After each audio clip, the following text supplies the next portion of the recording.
হরে কৃষ্ণ। আজকে আপনাদের সাথে শেয়ার করব সন্ধ্যার একটা মুখরোচক টিফিন। এই যে এখানে বানিয়েছি পাপড়ি। আজকে পাপড়ি চাট বানাবো। এই দেখুন কি সুন্দর মচমচে করে পাপড়ি চাট বানিয়ে নিয়েছি। এই যে একদম গুঁড়ো হয়ে যাচ্ছে।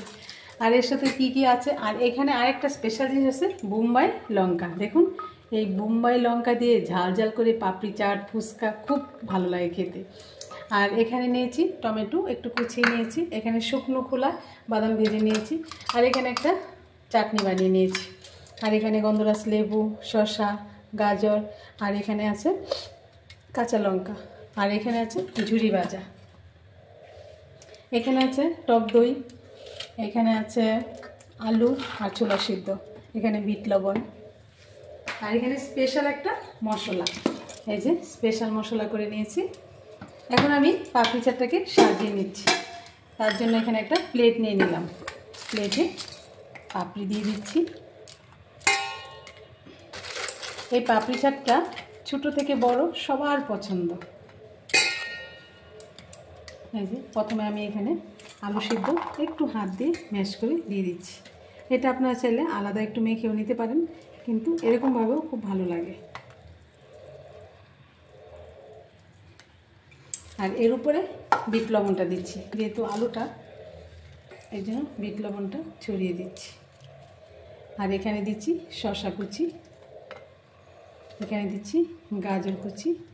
এই শসা গাজরের উপরেও আমি আরেকটু বিট লবণ দিয়ে দিচ্ছি। কাঁচা লঙ্কা কুচি দিয়ে দিলাম। আর এখানে আমি একটু বোম্বাই লঙ্কাও দিয়ে দিচ্ছি। প্রচণ্ড জাল, তার জন্য আমি দানাটা খুলে একটু দিয়ে দিলাম। আর এখানে দিয়ে দিচ্ছি টমেটো কুচি, এখানে ছোলা, এখানে ভাজা মশলাটা দিয়ে দিলাম,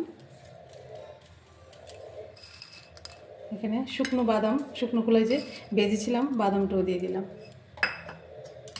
এবার এখানে টক দই। এই পাপড়ি চাটের টক দই বলুন, মশলা বলুন, সব কিছু না হলে, সব কিছু যদি না পড়ে এই পাপড়ি চাটটা খুব টেস্ট হয় না। আর এখানে দিয়ে দিচ্ছি চাটনিটাও খুব একটু মিষ্টি মিষ্টি, খুব সুন্দর আখি গুড় দিয়ে চাটনিটা বানিয়ে নিয়েছি, খুবই টেস্ট হয়। আর এখানে দিয়ে দিচ্ছি ঝুরি ভাজা। এত সুন্দর হয় বাড়িতে বানালে, আপনি দোকানে তো একদমই ভালো লাগে না। আর যখন ঘরে বানিয়ে ভগবানকে ভোগ লাগিয়ে আমরা, এত সুন্দর সব কিছু একদম স্বাস্থ্যসম্মত, টেস্টি এবং হেলদি হয়, সেটা বেশি ভালো লাগে। এখন আমি এর উপরে আরেকটু বাদাম দিয়ে দিচ্ছি, আরেকটু ভাজা মশলাটাও দিয়ে দিচ্ছি, আর অল্প একটু চাটনি দিচ্ছি। দেখুন রেডি হয়ে গেল কত সুন্দর পাপড়ি চাট প্লেটটা। এখন ভগবানকে ভোগ লাগিয়ে সবাই প্রসাদ পেয়ে নেব। আর আজকের ভিডিও এখানেই শেষ। সবাই ভালো থাকবেন, সুস্থ থাকবেন। আবার দেখা হচ্ছে পরের ভিডিওতে। হরে কৃষ্ণ।